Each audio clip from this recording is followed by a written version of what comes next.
हम भी पेले गए थे, तुम भी पेले जाओगे। मुझे कमेंट पे जा करके बताना कि कौन कौन लोग हैं जिसको फर्स्ट एपिसोड देखने में बहुत ही ज्यादा दिक्कत हुआ है। अगर इस सवाल का जवाब आप दे पाए या फिर मेरे सवाल को समझ पाए तो मैं भी समझ जाऊंगा कि आप भी मेरे ही ग्रुप में से हो। हेलो फ्रेंड्स, आप देख रहे हैं मिस्टर जीरो रिव्यू। मैं हूं मिस्टर जीरो और आज मैं रिव्यू करने वाला हूं मिर्जापुर 2 और ये स्पॉइलर फ्री रहेगा, तो टेंशन फ्री होकर के यार वीडियो का एंड तक जरूर देखना। और मैं बहुत ही क्विक रिव्यू दूंगा आपको ताकि आपका इंटरेस्ट बना रहे और आपको देखने में ज्यादा मजा आए। तो चलो यार, अगर आप चैनल पे नए हो तो प्लीज चैनल को सब्सक्राइब कर लो, बेल का बटन दबा लो और हाँ, वीडियो को शुरू करते हैं। मिर्जापुर 2 की अगर बात की जाए तो it is just like a diary, और डायरी में जितने पेजेस होते हैं इसमें उतने ही अध्याय हैं। इसमें 10 एपिसोड है और 10 एपिसोड में सिर्फ 10 अध्याय नहीं बल्कि जितना टाइम आप देख रहे हो आपको हर वक्त एक नया अध्याय देखने को मिलेगा। हर एक कैरेक्टर को बहुत ही डिटेल में दिखाया गया है और उसकी रिलेशन और उसके अंदर के गुस्से को बहुत ही अलग तरह से दर्शाया गया है।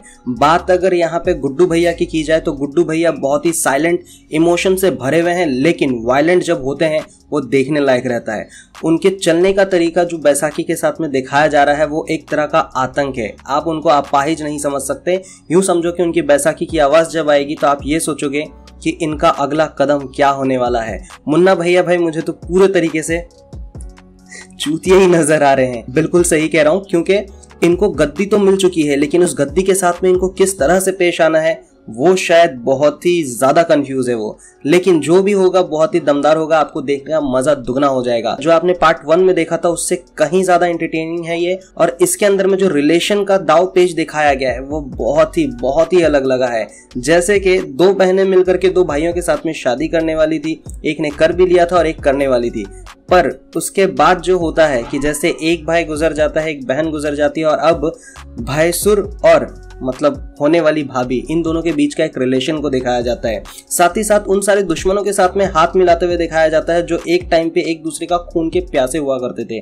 लेकिन यहाँ पे जिस तरह से हाथ मिलाया है, यूं समझ लो कि भाई कोई बहुत बड़ी सी सरकार है और वो दूसरी सरकार से लड़ने के लिए जो है एक गठबंधन का गेम खेल रही होती है। बिल्कुल वही सारी चीज यहाँ पे आपको देखने को मिलेगा।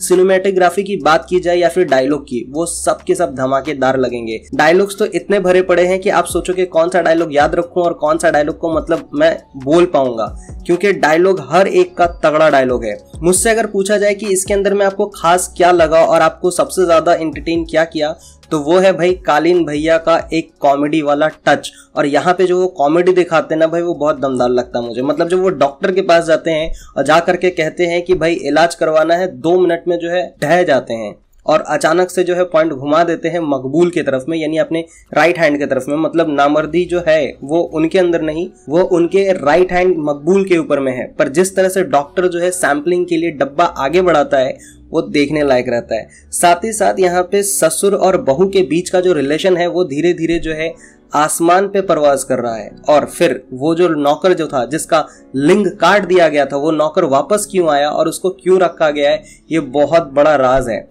साथ ही साथ अगर बात की जाए कि जिन लोगों को पहले मारा गया था, मतलब जिन्होंने जो डायलॉग मारा था और वो डायलॉग काफी फेमस हो गया था कि हम भी पेले गए थे, तुम भी पेले जाओगे, ये डायलॉग जो है फिर से रिक्रिएट किया गया है। और उसको जिस सीन पे रिक्रिएट किया गया है ना बॉस, वो देखने लायक रहता है। साथ ही साथ इसके अंदर में आपको जो है म्यूजिक का एक अलग लेवल देखने को मिलेगा। म्यूजिक तो भाई मानो आपके दिल और दिमाग को हिला देगा। बैकग्राउंड म्यूजिक बहुत कम है पर जहां पे भी है बहुत ही रीजनेबल और रॉकिंग है। और इसके बाद अगर कुछ बताऊं तो भाई आपको बीच बीच में जो है ना वास्तव का जो रघु है उसका एक आध फील आ जाएगा आपको, कि जिस तरह से लड़की जो है गाना गा रही होती है भोजपुरी भाषा में। बलिया का सीन रहता है, डिस्को में जो है वो गाना गा रही होती है और गाना गाते गाते अचानक से मुन्ना भैया कहते हैं कि गाना बंद नहीं होना चाहिए, चाहे कुछ भी हो जाए, तू गाती रहेगी। भाई कड़क लगा वो सीन। भाई अगर ओवरऑल अगर बात की जाए तो मिर्जापुर 2 जो है बिना पल के छपकाए देखने वाली चीज है। आप अगर देखना शुरू किए तो खत्म किए बिना उठोगे नहीं। हर एक एपिसोड का एक अलग नाम है और लास्ट एपिसोड जो है वो धमाकेदार है, क्योंकि लास्ट एपिसोड का नाम है किंग ऑफ मिर्जापुर, यानी आखिरी एपिसोड में आपको क्लाइमेक्स मिलेगा और वो क्लाइमेक्स बहुत ही ज्यादा वर्थफुल रहेगा। अब मैं स्पॉइलर तो बिल्कुल नहीं देने वाला हूं, तो जो था यही था, अभी आपको जाकर के देखना पड़ेगा।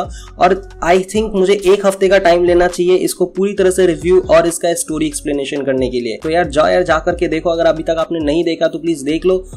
और मुझे कमेंट पे जा करके बताना कि कौन कौन लोग हैं जिसको फर्स्ट एपिसोड देखने में बहुत ही ज़्यादा दिक्कत हुआ है। अगर इस सवाल का जवाब आप दे पाए या फिर मेरे सवाल को समझ पाए तो मैं भी समझ जाऊंगा कि आप भी मेरे ही ग्रुप में से हो। मेरा सवाल क्या है फिर से सुन लो। क्या आपको फर्स्ट एपिसोड देखने में बहुत ज़्यादा दिक्कत हुई है? क्या वहाँ पे आपको ऐसा लगा है कि मैं डिस्कवरी में कोई डॉक्यूमेंट्री देख रहा हूँ? तो भाई प्लीज़ यार कमेंट सेक्शन पे जा करके बताना और मेरी राज को राज ही रखना। तो चलो यार वीडियो को एंड करते हैं। अगर आप चैनल पे नए हो तो एक बार फिर से कह रहा हूँ चैनल को सब्सक्राइब कर लो, बेल का बटन दबा लो। मिलूंगा नेक्स्ट एपिसोड में, तब तक के लिए थैंक यू, टाटा बाय साइनोरा एंड हasta la vista। एक बार फिर से यार, हम भी पेले गए थे, तुम भी पेले जाओगे। सो बी वेयर, ढंग से देखना एपिसोड, कुछ भी मिस मत करना वरना सीरियसली पेले जाओगे।